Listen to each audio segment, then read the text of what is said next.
Amis des alimentations à découpage, bonjour. Alors, aujourd'hui, justement, on va regarder un petit peu les alimentations à découpage qui nous environnent de partout parce qu'elles sont utilisées à toutes les sauces. On va regarder un petit peu comment ça marche et de façon à la fois schématique et pratique. Donc ici, pour commencer, j'ai pris ici sur le net le schéma d'une alimentation à découpage secteur vraiment typique. Et donc on va l'analyser très rapidement. Et après, j'ai fait une vidéo où je vous ai montré sur un exemple concret les composants en fait. Et regardez un petit peu comment ça marche. Donc toutes les alimentations comme on le voit. Ici il y a une alimentation 220 volts. Il y a généralement ici donc un fusible. Des condensateurs ici de filtrage avec ici une self. Donc ça on va le voir. Pour dresseur, condensateur de filtrage. Donc l'idée ici c'est de redresser la tension secteur qui derrière va être hachée. Là on va trouver donc une tension qui va être de l'ordre de 240 volts fois racine de 2. On est 340 volts, 330 et 340 volts continu ici. Et derrière, là on voit, alors là c'est un transistor, mais ça peut être un circuit intégré, quelque chose comme ça.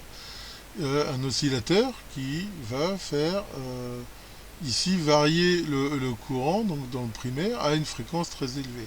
Le principe de ces alim là, c'est qu'au lieu d'utiliser des transformateurs 50 Hz qui sont mathématiquement à cette fréquence là très gros et très imposants, on va les faire marcher à des fréquences bien plus élevées, ce qui fait qu'ils vont avoir un meilleur rendement, mais surtout ils vont être beaucoup plus petits et beaucoup moins lourds pour le même courant. Donc là on a typiquement ce qu'on appelle une sorte d'oscillateur bloqué. C'est pas fait avec un circuit intégré, mais la façon de moduler ici le primaire diffère d'une alimentation à l'autre. Là, on voit que c'est une alimentation qui n'a qu'une seule sortie, et que celle-ci, en fait, c'est le système qui va permettre de faire osciller le primaire. L'enroulement-là, en fait, il fait partie du système d'oscillation du primaire. La charge étant connectée ici. Donc là, on a très souvent là une diode rapide de type Schottky qui derrière est filtrée, comme on le voit là, avec un filtre en pi. Et ici on a la sortie. Et ici, on voit, c'est très souvent fait comme ça, avec un TL431, on a ici le système qui va permettre de mesurer la tension. Et ici, donc on a le système là, de rétroaction qui va réguler la fréquence ou la période, ça dépend, le temps d'impulsion ici de l'oscillateur, de façon à ce que ça soit adapté à la charge. En fait, ici plus le courant augmente, plus la tension ici va avoir tendance à baisser, donc ça baissera la luminosité de la LED, et ça va ici par exemple augmenter la fréquence ou le temps d'impulsion. Enfin après il y a différents systèmes. Enfin voilà, ça c'est un schéma. Alors c'est pas le schéma de l'alimentation qu'on va regarder tout à l'heure, je l'ai pas trouvé, mais c'est juste pour vous montrer qu'elles sont toujours faites de la même façon. Voilà, donc maintenant on va regarder concrètement, là on a le schéma on va dire de principe, on va regarder concrètement un petit peu les composants, et aussi je vais essayer de vous dire quelques astuces ou quelques bonnes pratiques au niveau des pannes ou des choses comme ça. Alors passons maintenant à la pratique avec cette alimentation qui vient d'un décodeur TND, et qui fonctionne d'ailleurs, mais qui va nous permettre maintenant d'identifier un petit peu visuellement tous ces éléments qu'on a vus sur le schéma. Donc ici on a l'arrivée du 220 volts qui est suivi d'un fusible. Alors, ce fusible il est planqué sous cette espèce de coche ici. Donc ça c'est un fusible. Alors, généralement c'est la première chose qu'on va vérifier. Maintenant si le fusible est claqué, souvent c'est parce que derrière il y a eu des problèmes. Alors il est arrivé quand même des fois, ça m'est arrivé quand même un certain nombre de fois, où j'ai juste changé le fusible et je me suis aperçu que ça suffisait pour réparer. Pourquoi? Parce qu'il y a sans doute eu une surtension ou quelque chose. Mais enfin, généralement quand même, le fait de juste changer le fusible n'est pas le meilleur truc. Alors, ce que je fais très souvent, moi, c'est qu'éventuellement, je le court-circuite, le fusible, et je mets une ampoule de 60 ou 100 watts en série avec l'alimentation.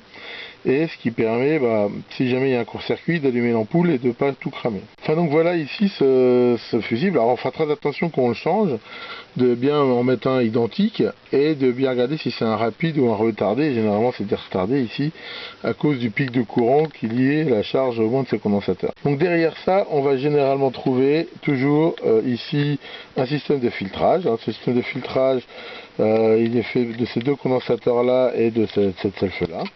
Il arrive même des fois qu'on en ait deux en série, j'ai déjà vu. Et il arrive aussi, une fois j'ai vu ça sur une allume chinoise, où le mec il avait fait des économies, il avait pas mis les condensateurs et il avait changé ça par des straps.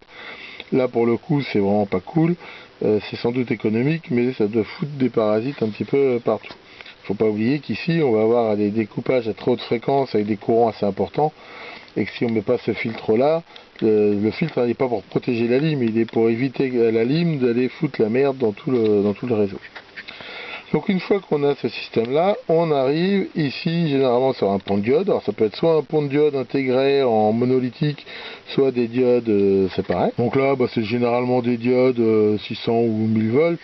Ici par exemple de la N4007, ça irait très bien. C'est pas besoin d'être des diodes rapides. Faut pas oublier qu'ici on est en 50 Hz.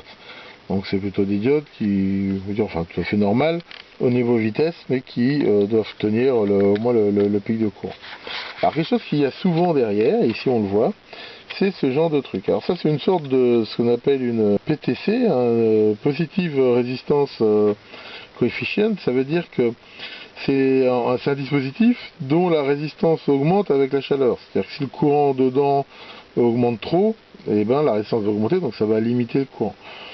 C'est un peu de la saloperie ces trucs là. Il y a des trucs qu'on appelle des polyswitch. En fait c'est aussi c'est quasiment des fusibles qui se réarment tout seuls. L'idée de ces machins là c'est de limiter en fait l'appel de courant, ou en cas de surcharge en fait de couper un peu le courant. Mais c'est des composants ça c'est arrivé assez souvent et je les change. De toute façon pour voir si le problème vient de là, il suffit déjà de les mesurer, ou de mesurer la tension qu'il y a après. Ensuite, il va y avoir un ou deux condensateurs de filtrage. Ça, c'est des condensateurs qui sont, on le voit ici, c'est un 400 volts. Faut pas oublier que toute la partie ici, d'ailleurs on le voit bien ici au niveau des circuits imprimés, toute la partie ici est connectée au secteur. Donc là, c'est vraiment potentiellement dangereux. En plus, il y a de la tension continue. Donc là, il faut vraiment faire très attention quand on mesure avec ça, de prendre toutes les précautions. Ou voire même, si on veut faire des mesures avec un oscillo, éventuellement de brancher la lime sur un transistor d'isolement. Enfin, j'ai déjà fait des vidéos sur le sujet. On voit bien ici cette séparation qui a même été améliorée ici au niveau du photocoupleur, de l'isolation galvanique. Tout ça, c'est relié au secteur. Faut faire attention. Ça, c'est isolé du secteur et à la limite, on peut y mettre les doigts.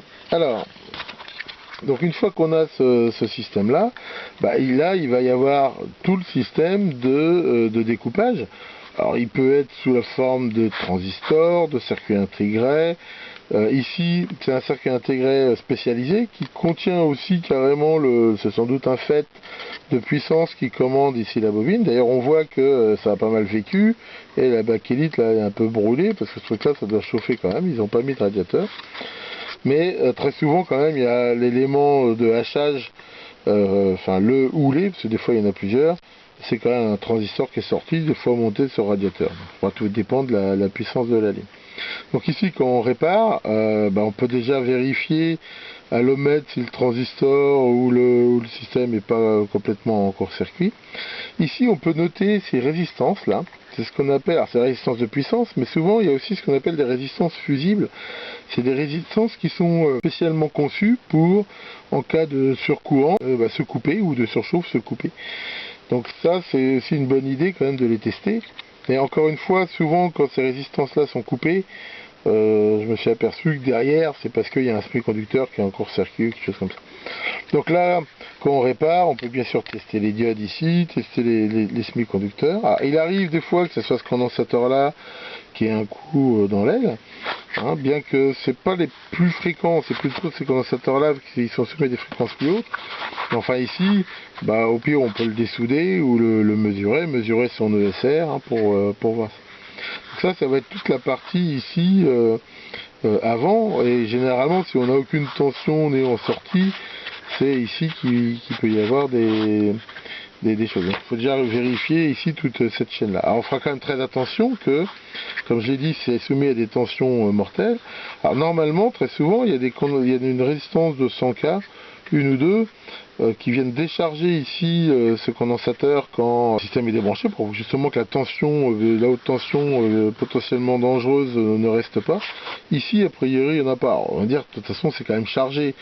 Mais c'est normalement, ils rajoutent ça en sécurité pour faire que justement, si l'électronique de commande ici est abîmée, on puisse quand même, ça décharge quand même le condensateur. Ben, encore méfiance, une fois aussi j'ai vu que ces résistances étaient cramées justement, ce qui fait que ça se déchargeait pas. Alors, attention quand on veut justement, après l'avoir branché, on veut commencer à tripoter, c'est une bonne idée de décharger ce condensateur là.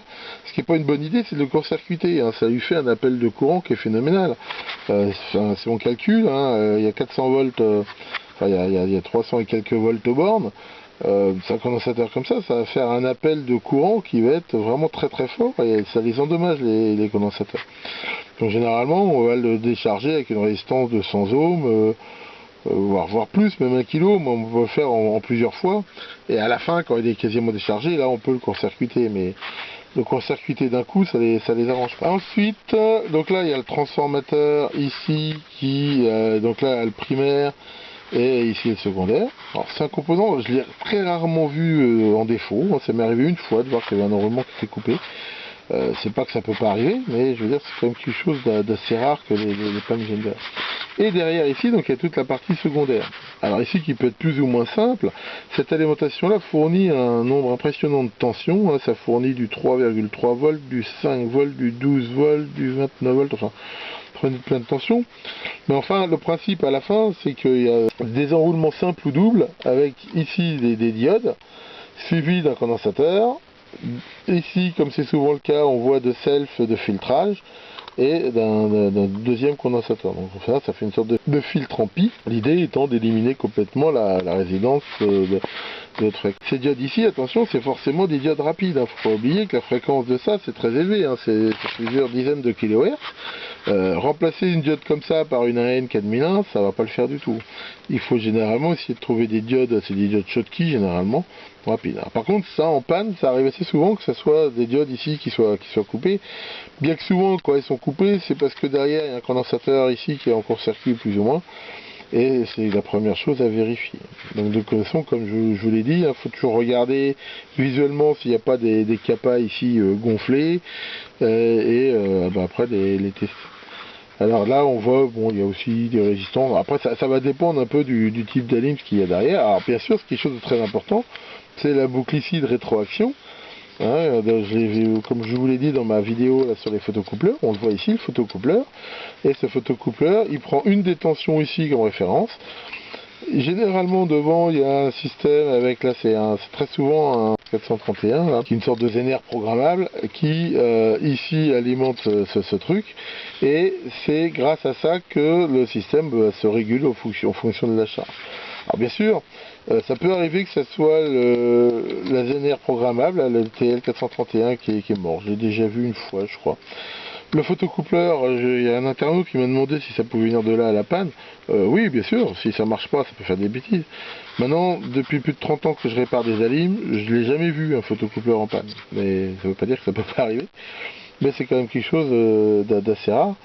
De toute façon, si c'est arrivé, probablement ce qui se passerait, c'est que la régulation marcherait pas, et que derrière les tensions soit seraient à fond, soit bougent. Alors ici, généralement, c'est comme de la relativement basse tension, donc là on peut très bien mettre des oscillos, des voltmètres, des choses comme ça. Par contre, ici, faut éviter. Donc voilà comment on retrouve. Alors toutes les alimes sont plus ou moins sur ce modèle-là. Alors après, il y a des tas de variations, des tas de changements, mais elles sont toutes plus ou moins comme ça. Mais voilà, hein, là je vous ai montré en gros les composants typiques qui composent ce genre d'alimentation. Donc voilà pour cette petite vidéo du samedi. Bonne Halloween à tout le monde et à bientôt pour de nouvelles vidéos.